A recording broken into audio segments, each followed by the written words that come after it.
When the doors of Liardam, one of London's most elegant restaurants, opened, the soft melody of piano music and the gentle clink of crystal glasses floated into the night air. Two men stepped inside. The first looked rather ordinary, a worn leather jacket, faded jeans, and untidy hair. Yet his name was one everyone knew, Ozzy Osbourne. Walking beside him was Jake, the band's former guitar technician. Jake leaned closer and muttered, "Mate, don't you think this place is a bit too classy for us?" Ozzy chuckled. "Sharon's idea," he said. "She told me Ozzy for once go somewhere proper." In truth, Ozzy never felt at ease in upscale places like this. But Jake had been facing a tough time lately. His wife was seriously ill. When Ozzy heard the news, he immediately insisted, "Let me take you out for dinner." A polite maitre d' welcomed them and guided them to a quiet corner table by the window. Outside, the city lights shimmered along the Thames. Jake looked around in awe. "This place is amazing." "Thanks, Ozzy." Ozzy waved it off with a grin. "Come on, mate. You've done plenty for me. Remember when Zakk Wylde's guitar string snapped mid-tour? Who jumped in to fix it?" Jake smiled faintly. "You did." The waiter arrived with the menus. Ozzy looked around the room. The restaurant was elegant, but to him it felt a bit pretentious. He'd grown up in the working-class neighborhoods of Birmingham, far from places like this. Just then, a stir came from the entrance. A man dressed in traditional white Arab attire walked in, a gold belt buckle catching the light. Two bodyguards followed close behind. The maitre d' hurried to greet him. "Mr. Al-Rashid, welcome. Your table is ready." Moments later, champagne was served. Sheikh Khalid Al-Rashid, a wealthy oil magnate with hotels in Dubai and a real estate empire across London, took his seat. He was a man used to luxury, power, and admiration. As he settled in, he glanced around the room. Nearly everyone's attention was already on him. Then his gaze stopped on a man by the window, scruffy hair, worn leather jacket. Khalid frowned and spoke loudly enough for his guards to hear. "Who's that man? He looks like he just walked in off the street." "What's he doing here?" One guard shrugged. "Maybe he's a musician or something."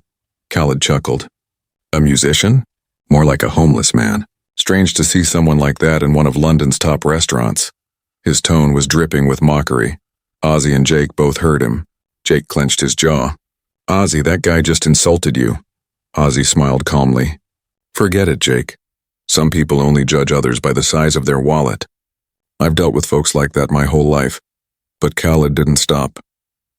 When the waiter came over, he spoke loudly again, making sure everyone nearby could hear. "Do they just let anyone in here now? Standards must be slipping. I'm trying to enjoy a nice evening, but look around. This isn't the crowd I expected." The waiter looked uneasy. "I'm sorry, sir. I'm not sure what you mean."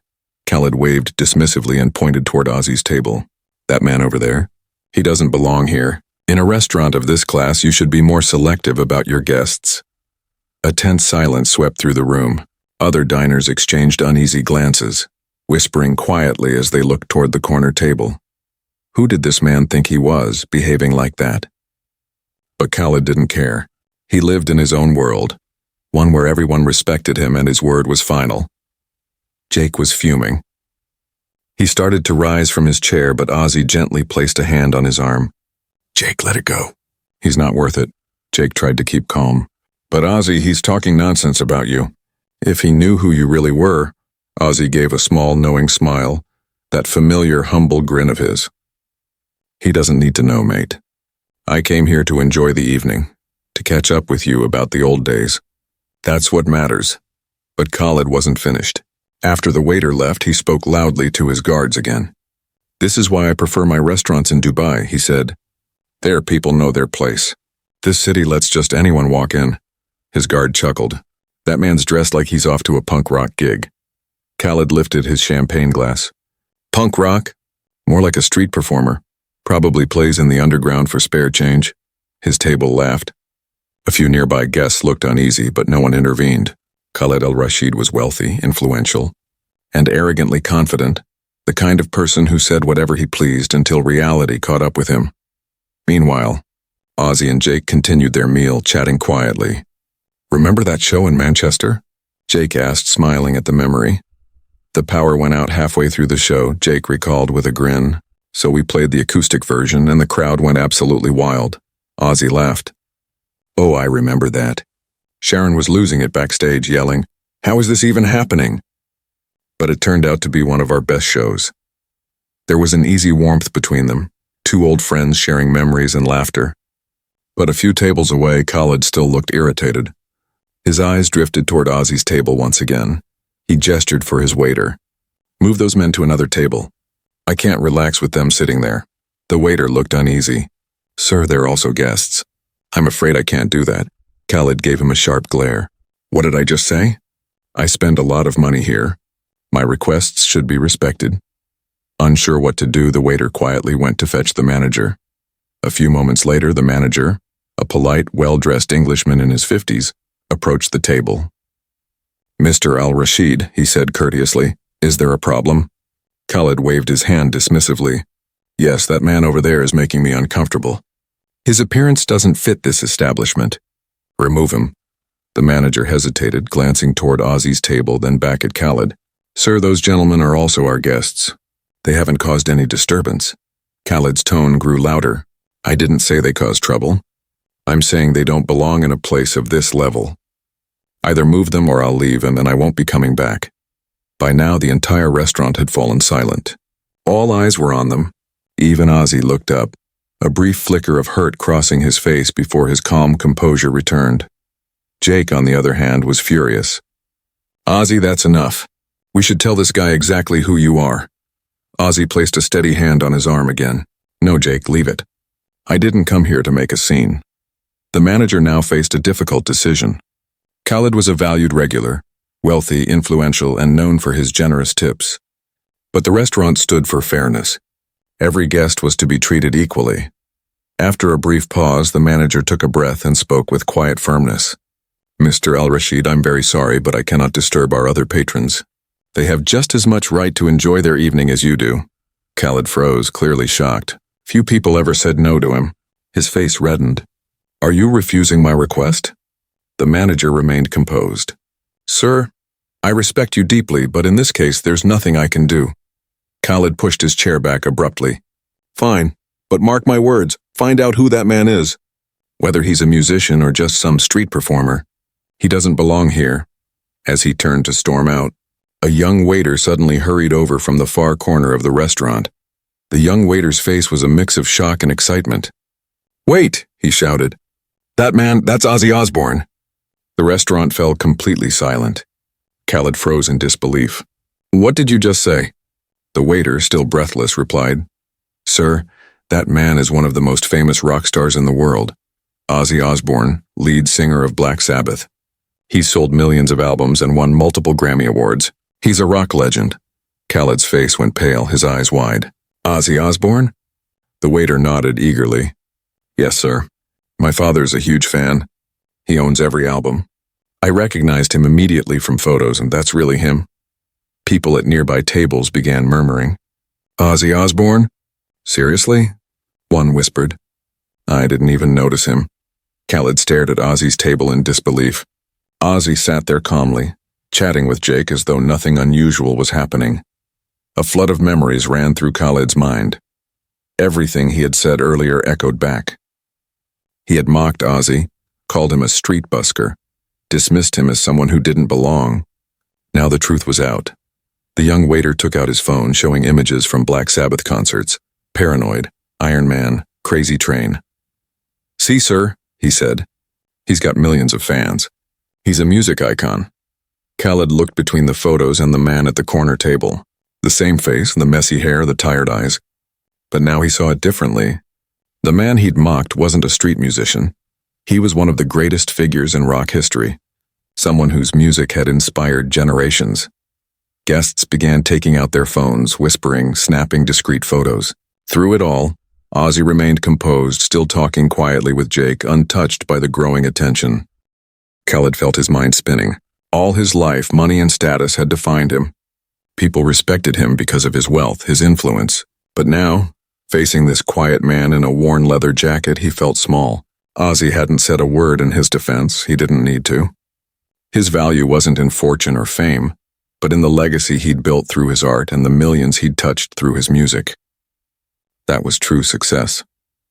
One of Khaled's guards leaned in and whispered, Sir, what should we do? Khalid didn't respond. Two conflicting thoughts clashed in his head. You should apologize. You were wrong. Then another voice countered. You don't apologize to anyone. It'll make you look weak. But the entire restaurant was watching. The manager, the waiters, every diner. All waiting to see what he would do. Khalid slowly rose to his feet. His hands trembled, though he tried to steady them. Taking a deep breath, he began walking toward Ozzy's table. Ozzy and Jake stopped their conversation. Jake tensed up, but Ozzy remained calm, meeting Khalid's approach with quiet composure. There was no anger in Ozzy's eyes, only calm curiosity. Khalid stopped at the table, unsure how to begin. He opened his mouth, but for a moment no words came out. Finally, he managed to speak. I'm Khalid al-Rashid. I just wanted to introduce myself. Ozzy gave a friendly smile. Hello, mate. I'm Ozzy and this is Jake. Khalid looked down, uneasy. I didn't realize who you were. It's just your appearance. He paused, realizing how wrong he sounded. Ozzy shook his head lightly. Don't worry about it, mate. People expect rock stars to look a certain way, but I'm just a guy from Birmingham. Never been much for fashion anyway. He chuckled softly, trying to lighten the moment. But Khalid didn't smile. The weight of guilt pressed harder on him. No, he said quietly. I was incredibly rude. What I said was unacceptable. His voice faltered. For the first time in his life, he felt genuinely small. Ozzy leaned back, studying him for a moment before speaking in a calm, steady tone. Look, mate, I don't know who you are. Maybe you've done really well for yourself. But here's the thing. I've faced those kinds of looks my entire life. Some think I'm crazy, some think I'm dangerous. But really, I'm just John Osbourne. A bloke who loves music and got lucky doing what he loves. That doesn't make me better than anyone else, just different. Khalid raised his head. In Ozzy's eyes, there was no trace of resentment, only empathy. Despite being insulted, he responded with understanding. Khalid felt his eyes sting. For once, his wealth and influence meant nothing. The man across from him had something far greater. Simple humanity. I owe you an apology, Khalid said, his voice trembling. Not just to you, but to everyone. I've been arrogant, judging people by how they look, not who they are. But today you taught me something important. Ozzy smiled warmly. We all make mistakes, mate. What matters is recognizing them and learning from them. Sounds like you just did. Jake, still cautious, folded his arms. All right, you've apologized, but are you really going to change? Or is this just because everyone's watching? Khalid met his eyes. You're right, I am embarrassed. But it's more than that. I've lived my whole life measuring people by wealth and appearances. I never stopped to see their true worth. Ozzy showed me what real value is today, and I won't forget it. If you'll let me, I'd like to pay for your meal as an apology. Ozzy laughed softly. Mate, that's not necessary. But you know what? Maybe there's something better you could do. Khalid looked at him with curiosity. Ozzy continued. I grew up in Birmingham in a working-class neighborhood, streets where most families struggled to get by. Even now, there are so many kids who've never even touched a musical instrument. Maybe you could help them, build a music school, provide instruments, offer free lessons. Maybe one of those kids could pick up a guitar and follow their dream, just like Tony Iommi once did. Khalid's eyes brightened. You want a music school for underprivileged children? Ozzy nodded. Not just in Birmingham. In Dubai, London, New York, everywhere. Music connects people no matter who they are, rich or poor, black or white. When you hand a child an instrument, you give them something powerful, hope and life. In that instant, Khalid understood. Ozzy wasn't being polite or trying to sound wise. He was genuinely trying to make a difference. He wasn't thinking about himself. He was thinking about others. I'll do it, Khalid said firmly. Birmingham, Dubai, everywhere. I'll open the Ozzy Osbourne Music Academies. Underprivileged children will get free music education. Instruments will be provided and concerts will be held. And it'll be done in your name because the idea came from you. Ozzy blinked, surprised. Mate, are you serious? Khalid nodded. Yes, you taught me something today. Real wealth isn't money. It's about touching other people's lives. And I want to do that too. Ozzy stood up and offered his hand. Mate, you're not just a good man, you're a brilliant one. Khalid shook his hand. In that moment, two worlds collided. One that had changed lives through music, the other that could do it through wealth. Together, they shared the same purpose, making humanity better. That evening, the restaurant felt different. People recognized Ozzy and asked for photos. He greeted everyone with warmth and patience. Khalid sat quietly, and for the first time, his fortune felt meaningful. As Ozzy and Jake left the restaurant, they paused by the Thames embankment. The cool air brushed against them, city lights shimmering over the water. Jake said, "You're a true legend, not just for your music, but for who you are." Ozzy laughed. "I'm no legend, mate. Just a lucky kid from Birmingham. Now come on, Sharon's waiting for me. If I'm late, I'll be in real trouble." What happened that evening at Le Jardin was simple. A misunderstanding, an apology, and forgiveness. Yet it ran deeper than that. Two men from opposite worlds discovered something real: compassion and humility. If this story reminded you of kindness, second chances, or what true worth means, don't forget to like, comment, and share. And remember, before judging someone by their appearance, pause and ask yourself, what's their real story? Has there ever been a moment in your life when a mistake turned into something beautiful? Tell us in the comments below.